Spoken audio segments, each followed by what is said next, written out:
le conte chaud et doux des choudoudous. Il était une fois, dans des temps très anciens, des gens qui vivaient très heureux et s'appelaient Timothée et Marguerite. Ils avaient deux enfants, Charlotte et Valentin. Ils étaient très heureux et avaient beaucoup d'enfants. Pour comprendre à quel point ils étaient heureux, il faut savoir comment on vivait à cette époque-là. Chaque enfant à sa naissance recevait un sac plein de chaudoudous.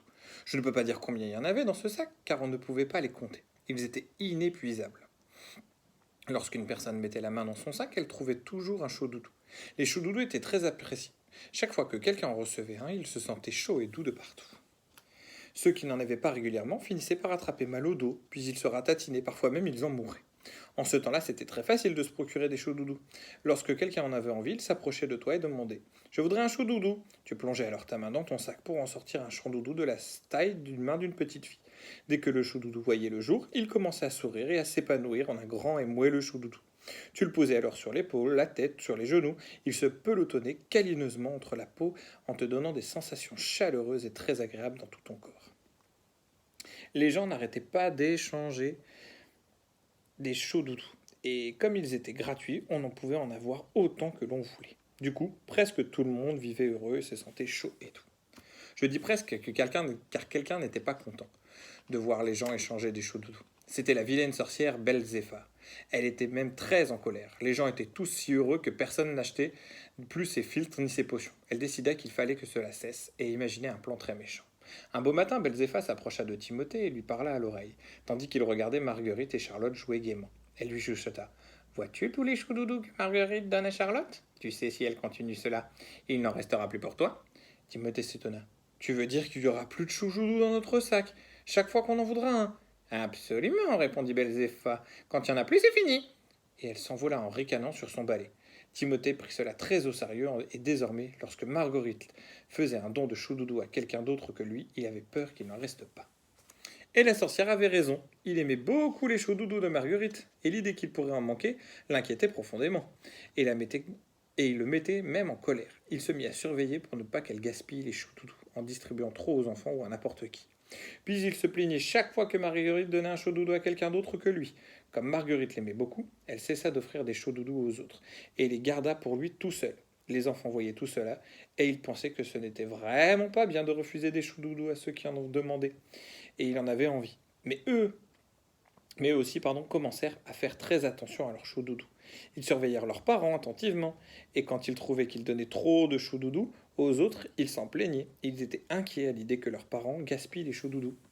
La vie avait bien changé. Le plan diabolique de la sorcière marchait. Ils avaient beau trouver des chauds doudous à chaque fois qu'ils plongeaient la main dans leur sac, ils les faisaient de moins en moins et devenaient chaque jour plus avares. Bientôt tout le monde remarqua le manque de chauds doudous et tout le monde se sentit moins chaud et moins doux. Les gens s'arrêtèrent de sourire, d'être gentils. Certains commencèrent à se ratatiner, parfois même ils mouraient du manque de chauds doudous. Ils allaient de plus en plus souvent acheter des filtres et des potions à la sorcière. Ils savaient que cela ne servait à rien, mais ils n'avaient pas trouvé autre chose. La situation devint de plus en plus grave. Pourtant, la vilaine sorcière Belzéphar ne voulait pas que les gens meurent. Une fois mort, elle ne pouvait plus rien lui acheter. Alors, elle mit au point un nouveau plan. Elle distribua à chacun un sac qui ressemblait beaucoup à un sac de chaudoudou, sauf qu'il était froid, alors que celui qui contenait des chaudoudous était chaud. Dans ce sac, Belzéphar avait mis des froids piquants. Ces froids piquants les rendaient pas ceux qui... Pardon.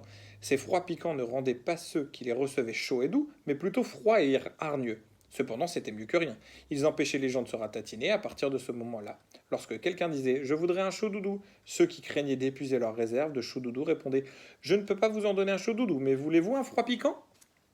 Parfois, deux personnes se rencontraient en pensant qu'elles allaient s'offrir des chauds doudous, mais l'une d'elles changeait soudain d'avis et finalement elle se donnait des froids piquants.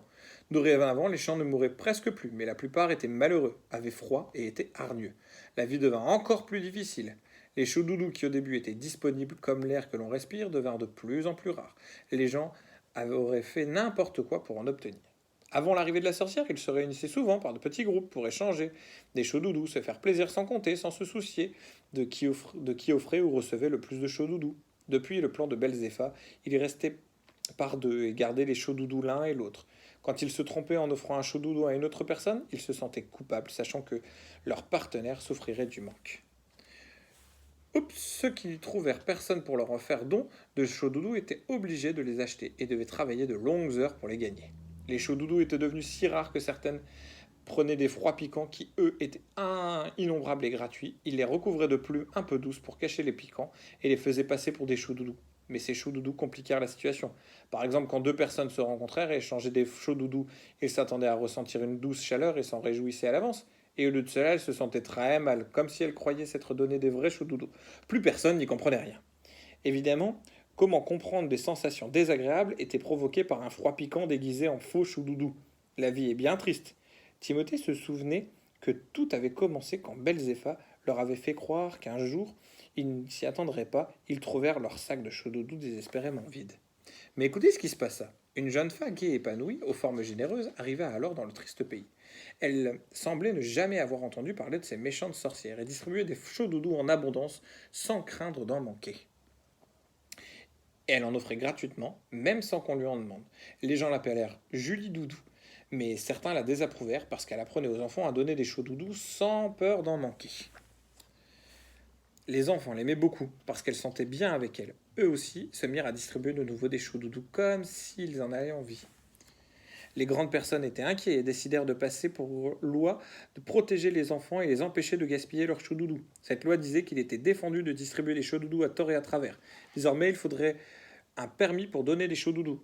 Malgré cette loi, beaucoup d'enfants continuèrent à échanger des chauds-doudous chaque fois qu'ils en avaient envie et qu'on leur demandait. Et comme il y avait beaucoup d'enfants, presque autant que de grandes personnes, il semblait que les enfants avaient gagné à présent.